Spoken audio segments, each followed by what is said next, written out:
রাজ্যে ৯৮% মানুষ মৎস্যভোগী। রাজ্যে বাৎসরিক মাছের চাহিদা ১,১৭,০০০ মেট্রিক টন, আর রাজ্যে মাছ উৎপন্ন হচ্ছে ৮৫,০০০ মেট্রিক টন। বাৎসরিক ঘাটতি ২২,০০০ মেট্রিক টন। কথায় আছে, বাঙালির মাছ ছাড়া কোনো কথা নেই। তবে এই মাছ ভাত এখন বাঙালিদের মধ্যেই সীমাবদ্ধ নেই, অন্তত ত্রিপুরার ক্ষেত্রে তা অতি বাস্তব।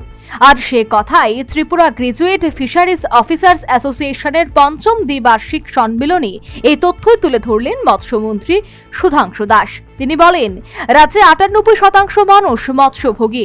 রাজ্যের বাৎসরিক মাছের চাহিদা ১,১৭,০০০ মেট্রিক টন। তবে রাজ্যে মৎস্য উৎপাদন হচ্ছে ৮৫,০০০ মেট্রিক টন।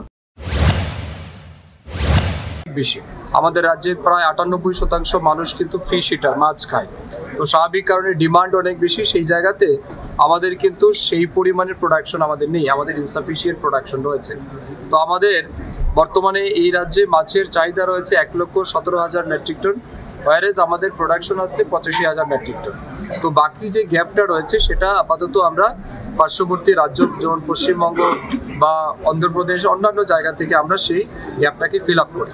তো আমাদের ফিশারি ডিপার্টমেন্টের টার্গেট রয়েছে যে এই গ্যাপ পরিমাণ যে প্রোডাকশন সেটা যাতে আমাদের রাজ্যে আমরা করতে পারি, এবং আমাদের রাজ্যের যে সমস্ত পরিত্যক্ত জলাশয়গুলি রয়েছে সেগুলিকেও কাজে লাগিয়ে যাতে আমরা আগামী দিন মাছের উৎপাদন বাড়াতে পারি, সেই লক্ষ্যে আমাদের কাজ চলছে। সেন্ট্রাল গভর্নমেন্টের কাছেও আমরা অনেকগুলি প্রজেক্ট এবং প্রপোজাল জমা করেছি যাতে আমাদের রাজ্যের এই গ্যাপ যাতে আমরা ফিল আপ করতে পারি। সেন্ট্রাল গভর্নমেন্টও সময় সময় আমাদেরকে সহযোগিতা করছেন। আশা করছি আগামী কিছু বছরের মধ্যেই এই রাজ্যের যেটা ঘাটতি আছে সেটা আমরা অবশ্যই 100% ফিল আপ করতে পারি। এদিন আগরতলায় অবস্থিত একটি বনিতি বেসরকারি হোটেলে অনুষ্ঠিত ত্রিপুরা গ্রাজুয়েট ফিশারিজ অফিসার অ্যাসোসিয়েশনের ৫ম দ্বিবার্ষিক সম্মেলনে মৎস্যমন্ত্রী সুধাংশু দাস ছাড়াও মৎস্য দপ্তরের সচিব ডক্টর কে শশী কুমার, অধিকর্তা সন্তোষ দাস, লেম্বুছড়া ফিশারি কলেজের dean professor doctor A B Patel সহ অন্যান্যরা উপস্থিত ছিলেন। Bureau report, News vanguard.